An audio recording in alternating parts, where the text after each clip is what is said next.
Hey everybody, how you doing? Well, that's good. Welcome to PHLY Flyers pregame presented by Bet365.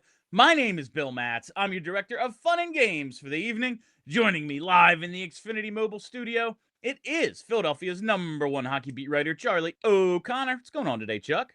How's it going, Bill? You look normal with the hat on. It's just when you take the hat off that it looks weird. But when you have the hat on, you still look like you. This room in my house, it's like a converted bedroom into basically my office / walk-in closet, is freezing. I was like going around trying to figure out like if a window's opened or something. It's not. So this actually does have function. I am, as I'm remembering, I'm on camera and it's backwards. There we go. There we go. So this does actually have function. I am a beanie inside person sometimes, but it is freezing in here. And it's no help that I have zero hair on my head because the Flyers beat those Colorado Avalanche last Friday, and then, of course, followed it up with, I don't have the best memory. Things get away from me sometimes, but I'm going to call it the worst game of the season a couple of nights ago when they got shut out by the New York Islanders. But we move on, Charlie. We move on, and we have no other choice. Now. Yeah, that's 82-game season. That's the beauty. There's always another game. Well, they have it tonight against the Columbus Blue Jackets, and they're getting some reinforcements. Dan Vladar is back. #1 goalie, Dan Vladar returns. You see the numbers there. 16, 7, and 4. Tonight will be start number 29, tying his career high. He's got that .905 save percentage, goals against under 2.5. He missed 6 games after exiting the first period, January 14th at Buffalo. The Flyers went 2-3-1 without their #1 goalie, allowing over 4 goals per game in that 6-game stretch, Charlie. So I think they are going to be pretty excited to see their guy back in the crease tonight. Oh, absolutely. I mean, just given the fact that we got a reminder on Monday that like Sam Ersson may have gotten better from where he was, let's say like 2-3 weeks ago when he just couldn't stop anything. Yeah. But he's also not a good option in net. And I don't think he was terrible on Monday, but he also had opportunities to make big saves and he didn't make them.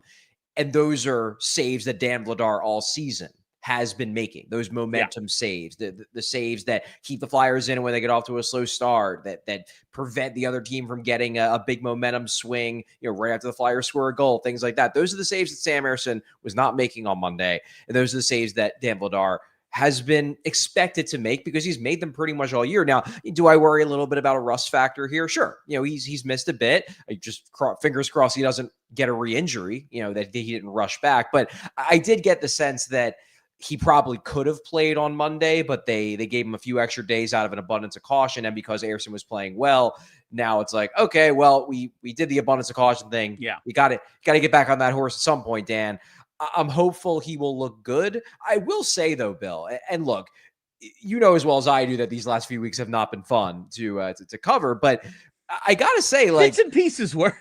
Well, yeah, the Avs game was a blast, but I got to say, like, 2-3-1 isn't good, but in retrospect, like, I kind of expect it worse, just given how poorly Ersson was playing in the lead up to the Vladar injury. And then we saw Kolosov get shelled in his first start. And you're thinking like, they're going to go 0-8 until Vladar comes back, right? So I'm looking at that, like, it's not good, but it's not maybe as bad as I feared it was going to be. No, and that's the most ridiculous part is the 2 wins are, we all remember Colorado. They already have the President's Trophy, basically. They're just waiting for it to be awarded. And like Vegas, who is the Pacific Division leader, they beat the 2 Western Conference Division leaders and lost to like the Penguins in blowout fashion. That's just kind of the couple of weeks it has been here, Charlie. But I am excited for Vladar. You, I believe, reported while you were on the trip, Vladar, if he had his way, he would have been in there last Wednesday, a week ago against the Mammoth. We wondered, Steve and I, like, all right, is his first game back really going to be against a team that averages like 35 shots a game and has more firepower than anyone in Colorado? That doesn't seem to be a great way to ease a guy back in. And then Monday, it's like, all right, let's see if we can get one more out of Ersson. Why not? and I guess time ran out on that. And now it is finally Vladar back. Hopefully it's all behind him. One, because they need him, and two, Olympics are coming up, and he's representing Czechia. He's got a really good chance to be at least one of their 2 top goalies, if not their guy. I want to see him get that opportunity. He's really earned it with the season he's had, and it would suck if he was injured for that. So hopefully all is well with Vladar for these next few games and going into the Olympics. And we do have the lines. We have the lines and pairs courtesy of Jackie Spiegel. She tweeted them out a minute ago. Forwards stay the same. Dvorak with Zegras and Konechny, Cates with Mish and Brink, Coots with Barkey and Tippett, and it's Lane Peterson for Grebenkin and Grunstrom. So I guess that's really like the only question. I mean, you could mix up the top 9 in terms of who's where, but we know who they're going to be at this point. The fourth line is it going to be Grebenkin or Grunstrom or both, with Hathaway on the bench, and Hathaway stays on the bench? Yeah, and or in the press box. It is funny that, like, so Hathaway obviously has the major mistake in the Utah game. He plays the next game and then he scratched the 2 after that. Like, I almost wonder if the initial plan was actually to scratch him for Colorado. And I get why fans were screaming like no accountability. You play him right after that game, but there is an element maybe where like maybe the coaching staff just didn't want to pile on the guy and like give him a chance to get right back on the horse after making a mistake like that, but also knowing that, hey, this is still a rotation, and like unless he goes out there and scores 2 goals, he's probably coming out the next game. It's just funny the way it played out, where like he plays right after he makes the big mistake, and then he gets immediately pulled after that game. And you know what? The philosophy is interesting, just in terms of like, one, they win the Colorado game, and no one's going to say, oh, you know why they won? Garnet Hathaway. Yeah, that's true. But like, after the biggest win of the year, we changed the lineup, and after maybe the worst loss of the season, we're keeping it the same, at least amongst the forwards. We've talked about this. Like, I hated that Hathaway mistake, but it's a physical mistake. It's just screwing up. He's trying to get the puck under control. He's got 1 goal on the season, 1 point on the season at that point, and you're like, I guess maybe he's just trying to make sure, leave no doubt, and took a little too long, gets his pocket picked, and, the comeback ensues, and we can all point to that one moment and go, you did bad. Something like that, I don't know if it's like, you got to come out of the lineup now, bro. Maybe for a game or something. It's mental mistakes. And to me, with Hathaway, it's he's taken a barrage of penalties lately. And once again, it's not like he punched someone in the face being too aggressive. It's like, yeah, you tripped the guy. Stop doing that. Yeah. No, I mean, Hathaway definitely deserves to sit. I mean, the guy has 2 points in 40 something games, and he's no longer driving play like he used to. I made the point during the losing streak that, you're in the lineup to be the smart vet, and you're getting baited into penalties by a 20-year-old. Like, there's something going on here. So he deserves to sit. I just found it interesting that he doesn't sit after he makes the big mistake, and then he sits the next 2 games. It's like they forgot. You were supposed to do that. You were grounded and we gave you the car keys. Guess what? 2 more weeks. On defense, we do have a change, Charlie, and kind of saw this one coming. The pairs have been mixed up. Sanheim-Risto, which was they practiced together in that Buffalo, the morning skate for that Buffalo game, in which Risto was a game time decision, and then he misses a bunch of games. So that pair has been put together. York and Drysdale together, which could be interesting. And then Sealer and Juleson are your third pair, with Juleson coming in for Emil Andrae. And listen, a couple of weeks ago when we talked about Andrae being a healthy scratch, it was like, all right, he's a young guy. He hasn't really earned every night status at this point. I hope it's not, a hanging offense where he's out for 2 weeks or something, and then it's, well, got to send him to the AHL because we can't find him time. But boy, I feel like he's earned this scratch. Yeah, he hasn't played well. I mean, he was real bad on Monday. He was involved in 2 breakdowns that led directly to goals. One, that turnover on the penalty kill where he fumbles the pass from Tippett, and the other he misplays a rush along the boards and lets them score the fourth goal. And those were just the mistakes that led to goals. He wasn't good all around. And this isn't a new thing. Like, he's had some decent games here and there, but he's had a lot of clunkers. And I still think I'd rather have him in the lineup than Noah Juleson because I think there's more upside there. But I also acknowledge that this is development. You're not trying to develop Noah Juleson. You are trying to develop Emil Andrae. And if they think there can be, some type of teaching benefit to him sitting out a couple games and maybe working more closely with Todd Reardon over this next little bit, like, I'm okay with it. That said, like, he's better than Noah Juleson. So yes. I don't want this to become a situation where, like, he sits until the Olympic break, because even though Andrae has not been playing well, I'd still rather have him in the lineup, night over night than Noah Juleson, because he can just do a lot of things that Noah Juleson can't. Yeah, 100%. And this is where we get into that depth conversation Steve and I were having a couple of games ago. Like, this would hurt. Like, I would care way less. Like, yeah, Juleson's probably still not as good as Andrae. And, like, what's the upside of playing Noah Juleson? It would be a lot different if Hunter McDonald was getting the shot. He's with the team and never actually gets in on the road trip. If it is even a Granz or a Yinning, like, just to maybe show another team who might want a young defenseman, or, if Ty Murchison came up, if Oliver Bonk was ready, if it was something like that, it'd be like, oh, yeah, cool. This is just like, all right, yeah, I don't think he should be playing because he's been bad lately, but also, man, Noah Juleson, he, in the first half of the season, I thought represented himself well, perfectly fine. Seventh defenseman comes in. He's just played too much. He's been exposed at this point. Yeah, he's a 7. And a 7 shouldn't be playing every night. Yeah. If he has to play every night, he's going to get exposed. There are just things that he can't do. He's obviously physical. He can make a decent enough first pass, but he really doesn't bring any offense to the table. He's not a particularly dynamic skater by any means. And I would say that the hockey sense, like, I don't think he's stupid, but I don't think that, like, hockey sense is a strength. Like, he makes mistakes. He doesn't make glaring mistakes, but he doesn't think the game at a super high level to the point where he's, like, really controlling play at any moment. He's just kind of surviving out there. And if you need him in there for a game or two to give Andrae a chance to reset, that's fine. But he certainly shouldn't become an every night defenseman. Charlie, I know I've said this in jest. This is the last thing, and then we'll get to the break. But the power play is so bad, and they get so little production from their point men. Cam York has been decent, but, like, decent on the curve of nobody ever scores on the power play. That's like, Noah Juleson has a bomb. Remember when you do? It was last year when we just put Yegor Zamula out there, and it was like, let's see how it goes. And he had a good week, like 7 games or something, where it wasn't terrible.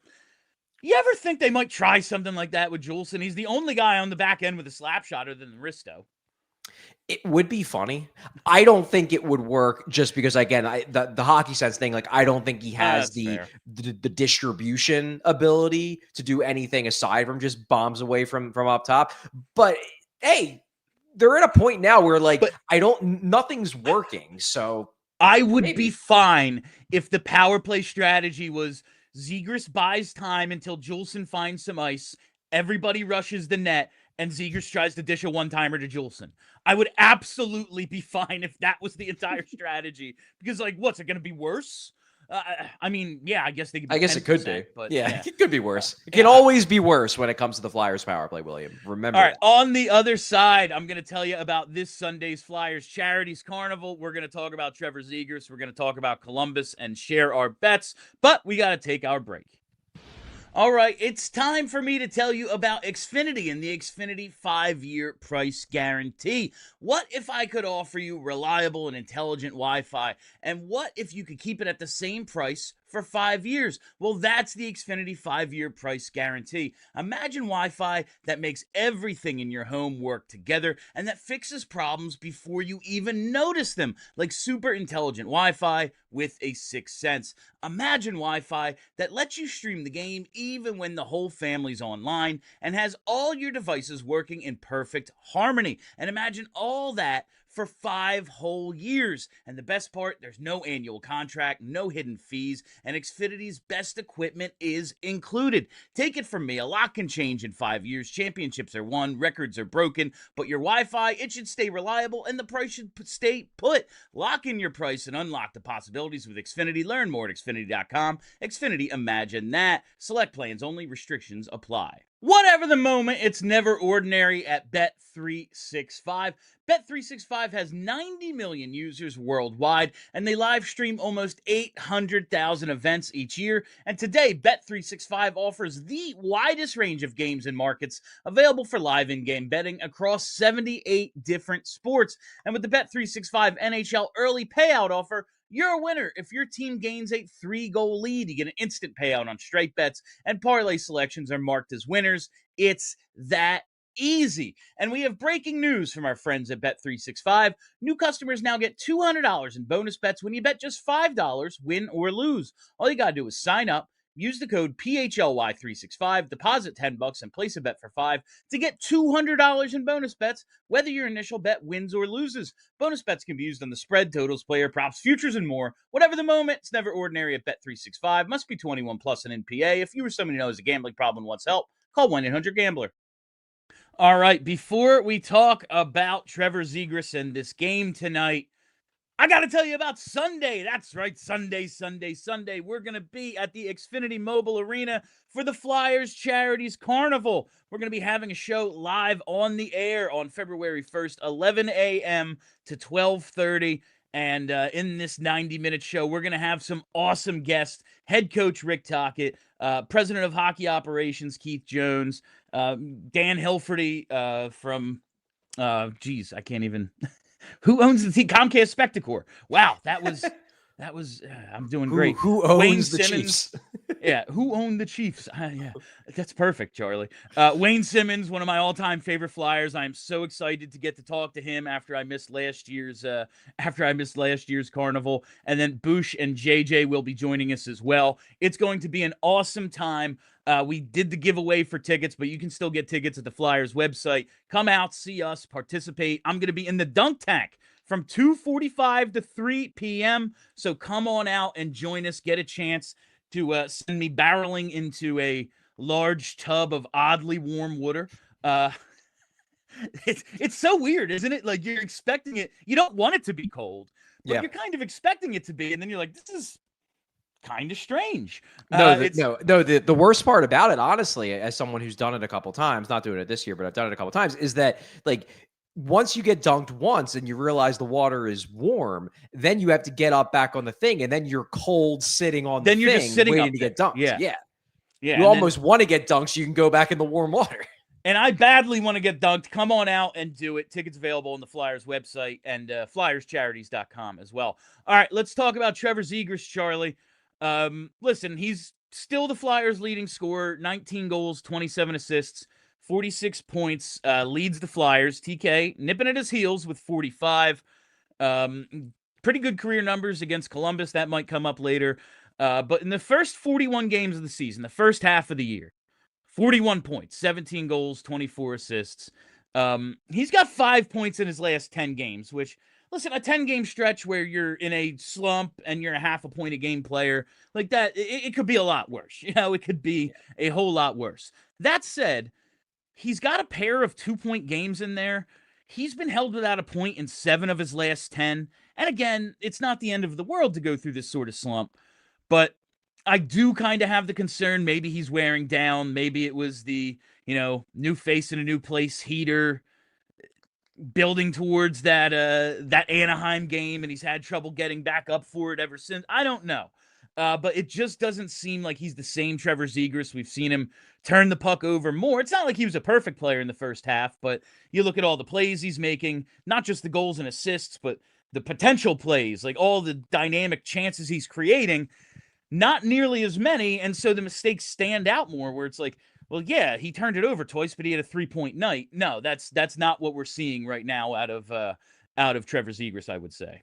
No, I get the sense that he's pressing, and Tocchet kind of spoke to that after practice yesterday. He basically said that entire line, so not just Zegras, but Konechny as well, and Dvorak to a degree, that they're cheating for offense. And, it's something that you do when you're struggling, when you're frustrated, when you want to put up points and you know that your job is to score, you cheat for offense a little bit. And I think that Zegras is maybe doing a little bit of that, probably because he's pressing.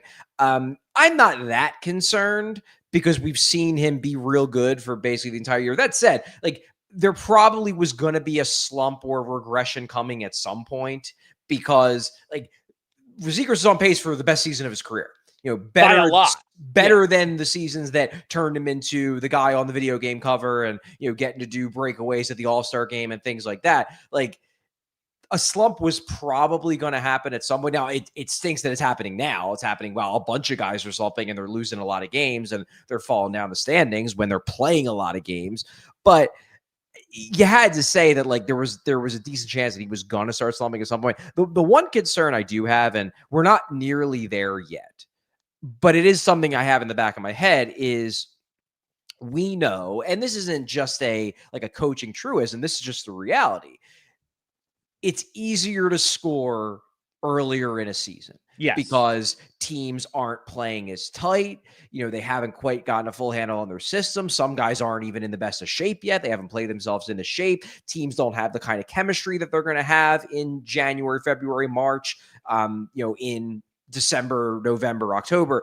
So I am keeping an eye on it because I do worry a little bit that could Zegras be struggling because he's struggling to handle the fact that there's tighter checking in the second half of the season versus the first half? Now, we're not there yet. It's 10 games, and I could easily see him blow up this week and score a bunch of goals. But I am keeping an eye on it because he is not the most physical player, and you want to make sure that he's not going to be the kind of guy where he's real good for you in November, but in April, can you really depend upon him? Just keep an eye on it. Yeah, I think that's where I am. And I will say, there is some credence to, around the time they signed Dvorak, everyone was like, well, get freaking Zegras done.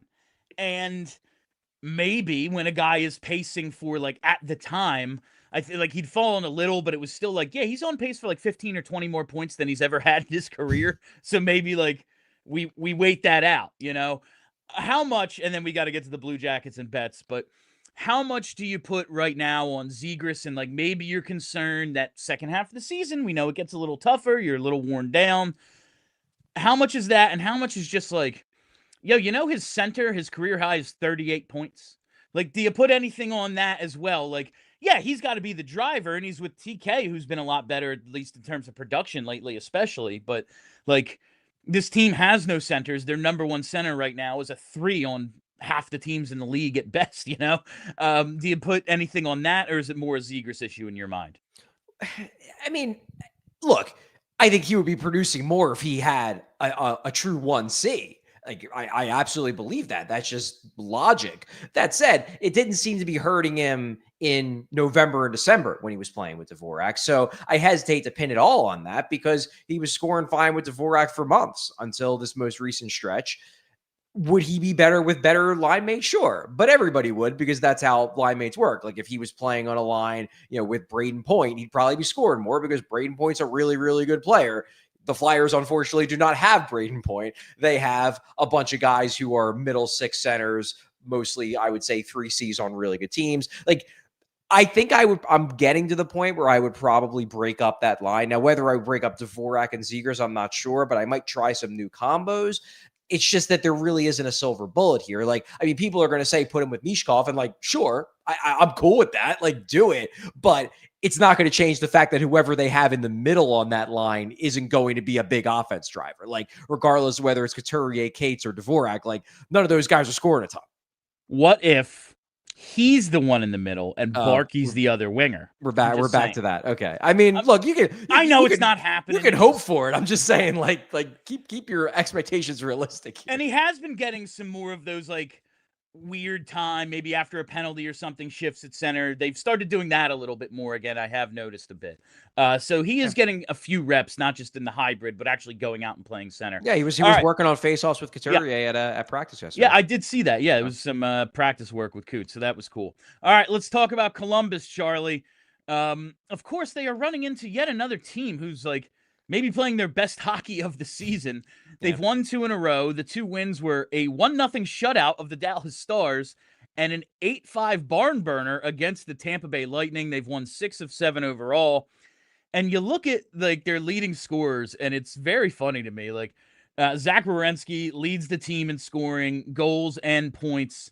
It's 55 points in 47 games. I guess we can call him a defenseman, but he is the definition of the Tortorella Rover. He's just a freaking hockey player out there.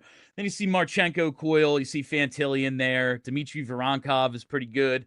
Provorov is 11th on the team in scoring with 18 points. If anyone was curious, but they've been playing decently lately. But the Flyers are getting at least a break with their starting netminder, Elvis Merzlikins, who is 8-8-1 with a 3.81 goals against and an 8.82 save percentage. He has made 18 starts this season, Chuck. In half of them, 9, he has allowed 4 or more goals. He has allowed 2 or fewer goals 3 times, and once it was because he got pulled after 20 minutes and he allowed 2 on 7 shots in the first period. He is not good, Elvis Merzlikins. That said, numbers, basically the same or better than Sam Ersson. So who am I? They're significantly better. Significantly better than Sam Ersson. Who am I to judge? But the Flyers kind of need this one. You look at the Metro Division standings. Well, first you look at the wild card standings, Chuck, and there's kind of some real separation from the Atlantic Division teams in the wild card race. Now the Flyers have a few games in hand on Montreal and Boston, but they are also 8 points behind both of them. Like, that is tough to make up. I realize it's only a couple of spots, but it is tough to make up 8 points in a league that, like, everyone has basically the same record. It's a win one, lose one league. That's going to be tough to overcome. That's 3 and 2 spot in the Metro is kind of where I think they have to focus. And the Metro Division is still super tight. You look at Columbus, they're 7th in the division, second to last, 2 points behind the Flyers, though. Like, it's really, really close. And the Columbus has been playing well. They're probably feeling like pushing a little bit here. This is another really, really important game when you look at the standings, you look at the teams you're battling, and the potential playoff spots. It's kind of down to the 2 and 3 spot in the Metro right now. Yeah, and look, things could change. You could easily see, some of those teams in the wild card mix fall off a cliff, coming out of the Olympic break. Weird things happen in hockey. But I do agree with you that for now, it does look like those second and third spots in the Metro are the most attainable, especially because, and look, I know the Flyers got blown out by the Islanders on Monday, but I don't think anybody looks at that Islander roster and says like, oh man, that is a tough team to beat. Like, the Flyers played very poorly on Monday. And one of the reasons why the fact that they played so poorly was so frustrating was because I don't think the Islanders played that well, because I don't think the Islanders are that good of a team. Yeah. Like they're not that good of a team. And Pittsburgh, they're on a hot run now, but I don't think anybody believes in them as a terribly imposing team. So you look at those 2 spots and you're like, I pretty much put, and like, to be clear, like, one bit of pushback that I get sometimes when I talk about the playoffs for the Flyers is like, well, the Flyers stink. Like, you're talking about the playoffs, like they're not even that good. Like, I don't totally disagree with that. Yeah. But the thing is that, like, a lot of the teams they're battling with for a spot aren't that good either. Like, there's just a lot of mid teams in this league. And this year you can get in the playoffs even if you're just a mid team. The teams they're chasing in the division are the Islanders and Penguins. No one's any good in the division. I question except for Carolina. Yeah, Carolina's good, I think. Carolina, it's like winning the AFC South back in the day. Like, I don't know, are they good or are they just beating terrible teams? But we have to get moving here. So it's time for our Bet365 pregame picks. Sign up for Bet365. Use code PHLY365. Deposit $10 and place a bet for $5 to get $200 in bonus bets, whether your bet wins or loses. Bonus bets can be used on the spread, totals, player props, futures, and more. Whatever the moment, it's never ordinary at Bet365. Must be 21 plus at NPA. If you or someone you know has a gambling problem and wants help, call 1-800-GAMBLER. All right, 3 bets tonight, Chuck. We are going all in on an Owen Tippett anytime goal at plus 240. 11 career goals in 23 games against Columbus. No more than 6 against any other team. He has lit them up throughout his time. And 5 career goals against Elvis Merzlikins, so that bodes well as well. We're going to go with Trevor Zegras over half a point at -120 just because I want him to get one. I think it'll be fun. I want him to get going. I want him to get close to a point a game again, be that guy. So let's do it tonight. Maybe get 2 just for funsies. And my long shot tonight, just going to take a stab because, we always say former Flyers score against the Flyers. Yegor Zamula, anytime goal at 14-1. Oh, boy. First career game against the team he played his first 168 NHL games for. He has 1 assist in 8 games since joining Columbus. So it would only be right that he gets his first goal as a Blue Jacket against the team that traded him to Pittsburgh after waiving him and then just said, you know what, here you go. So it'll be just something to watch tonight. 14-1. Why not? All right. And he plays on the third pair with Eric Grudbernson, just because I wrote that down and wanted to say it. All right. That is, oh no, we have a super chat. I forgot again. I did it again. All right, Brenna, here we go. From Brendan Cole 3. When Zamula scores, I rip the TV off my wall. And I am fairly certain that was sent well before I said what my bets were. So we are on the same page there, Brendan. Don't rip the TV off the wall. Yeah, it's not the TV's fault. You want to be out that money. My aunt a couple of years ago gave me this thing called a bad call brick, and it looks like a little dog toy. Basically, it's a Flyers colored brick, but it's a cushion that you can throw at the TV when you get mad at it, and it doesn't hurt anything because it's a pillow. So maybe think about that, Brendan. All right, that is all the time we have for you on PHLY Flyers pregame presented by Bet365. Thank you all for listening. Thanks for hanging out. If you haven't already, hit that subscribe button. We'll be back here on the PHLY Sports YouTube page as soon as this thing goes final with postgame. Follow us on Twitter at PHLY_Flyers and follow the podcast wherever you get those. I am Bill Matz. That is Charlie O'Connor. Until postgame, let's go Flyers.